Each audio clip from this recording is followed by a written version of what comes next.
অন্যান্য উপদেষ্টার মতো আসিফ নজরুলও কি ফেঁসে যাচ্ছেন? আপনারা ইতিমধ্যে ইউনূসের অর্থাৎ সাবেক অন্তর্বর্তীকালীন সরকারের উপদেষ্টা পরিষদে যারা আছেন তাদের মধ্যে একটা টেনশনের ভাঁজ, কপালে টেনশনের ভাঁজ পড়ে গেছে। আসিফ নজরুলও এর বাইরে নয়। যার দরুন আসিফ নজরুল গত পরশু একটা ফেসবুকে স্ট্যাটাস দিয়ে কান্নাকাটি করেছেন। আসিফ নজরুলরা কি ফেঁসে যাচ্ছেন?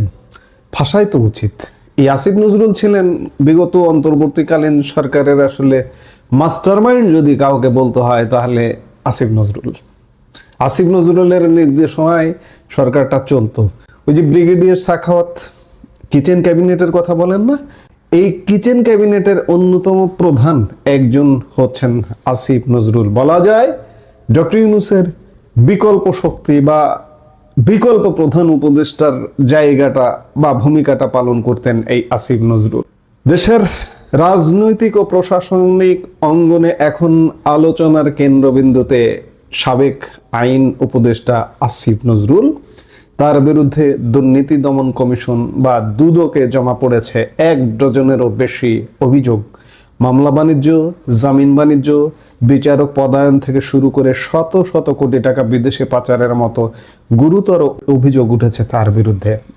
অন্যদিকে এসব অভিযোগকে গাঁজাখুরি দাবি করে আত্মপক্ষ সমর্থন করেছেন নিজেই। শুরুতে আসা যাক দুদকের অভিযোগ প্রসঙ্গে। সংশ্লিষ্ট সূত্রে জানা গেছে সাবেক আইন উপদেষ্টা ডক্টর আসিফ নজরুলের বিরুদ্ধে ক্ষমতার অপব্যবহার করে বিপুল পরিমাণ অবৈধ সম্পদ অর্জন ও নানা দুর্নীতির অভিযোগ জমা পড়েছে।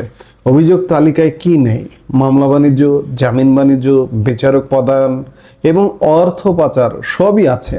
দুদকের মহাপরিচালক মোহাম্মদ আখতার হোসেন গণমাধ্যমকে জানিয়েছেন, দুদকে আসা যে কোনো অভিযোগ একটি নির্দিষ্ট প্রক্রিয়ার মধ্য দিয়ে যায়।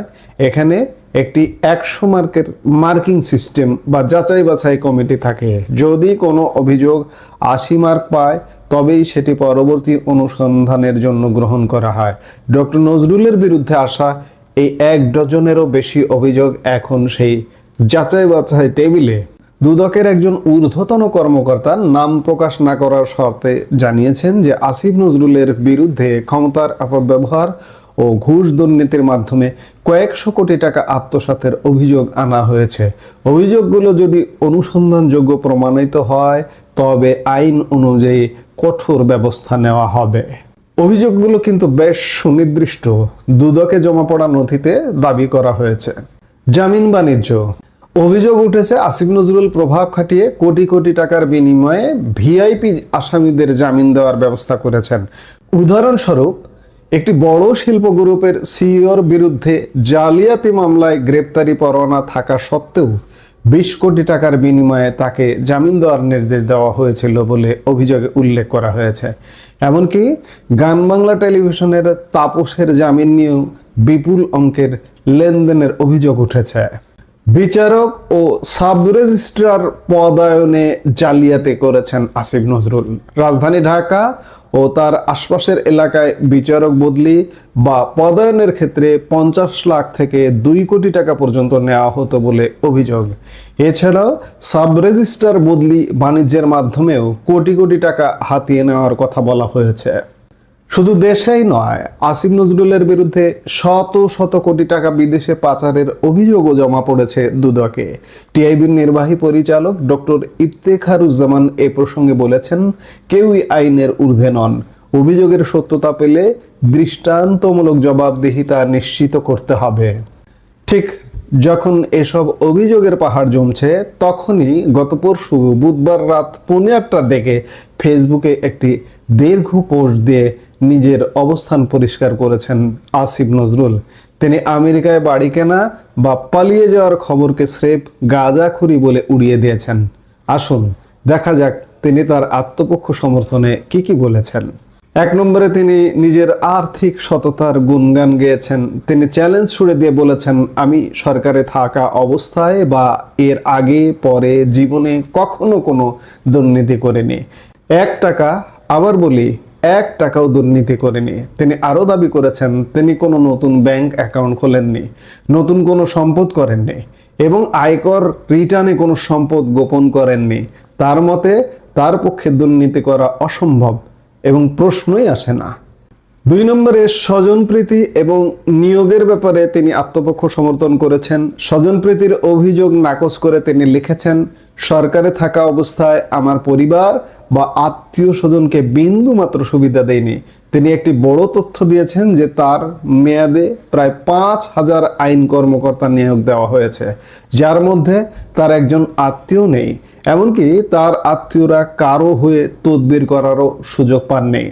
3 নম্বর পয়েন্টে তিনি উল্লেখ করেছেন এলাকা প্রীতি ও অনুদান। তিনি জানিয়েছেন উপদেষ্টা থাকাকালীন তিনি তার গ্রামের বাড়ি বা বেড়ে ওঠার জায়গায় একবারও যাননি, তবে কিছু উন্নয়নমূলক কাজে তার ভূমিকার কথা স্বীকার করেছেন। যেমন লালবাগ শাহী মসজিদের উন্নয়নের জন্য ধর্ম মন্ত্রণালয় থেকে আর্থিক সহযোগিতা এবং ঢাকা বিশ্ববিদ্যালয়ের খেলার মাঠের উন্নয়নের জন্য ক্রিকেট বোর্ডের অনুদান পেতে তিনি সহযোগিতা করেছেন। এর বাইরে ব্যক্তিগত বা অন্য কোনো উদ্দেশ্যে তিনি কোনো অনুদানের অনুরোধ করেননি বলে দাবি করেছেন। দর্শক, পরিস্থিতি এখন দাঁড়িয়েছে কার দাবি সত্য বনাম অভিযোগের ভিত্তিকে। একদিকে দুদকে জমা পড়া 1 ডজন অভিযোগ, যেখানে শত শত কোটি টাকার দুর্নীতির কথা বলা হচ্ছে। অন্যদিকে ডক্টর আসিফ নজরুলের সাফ দাবি তিনি 1 টাকাও দুর্নীতি করেননি। এখন পুরো বিষয়টি নির্ভর করছে দুদকের নিরপেক্ষ অনুসন্ধানের ওপর। যদি অভিযোগগুলো মিথ্যা হয় তবে সেটি হবে রাজনৈতিক উদ্দেশ্য প্রণোদিত, আর যদি সত্য হয় তবে দেশের আইনের শাসন প্রতিষ্ঠার স্বার্থে তা জনসমক্ষে আসা জরুরি। আসিফ নজরুলের এই আত্মপক্ষ সমর্থন কি যথেষ্ট, নাকি অভিযোগগুলোর পেছনে গভীর কোনো সত্যতা আছে? এখন সেটি দেখতে হলে বর্তমান সরকারে যারা আছেন তাদের সদিচ্ছা কিংবা সরকারের প্রতিষ্ঠান দুদক দুর্নীতি দমন কমিশনের সদিচ্ছার ওপর নির্ভর করবে। আমরা দেখতে চাই সামনে কি ঘটছে, আমরা নিশ্চয়ই দেখব। এই মুহূর্তে এ পর্যন্ত। সবাই ভালো থাকুন, সুস্থ থাকুন।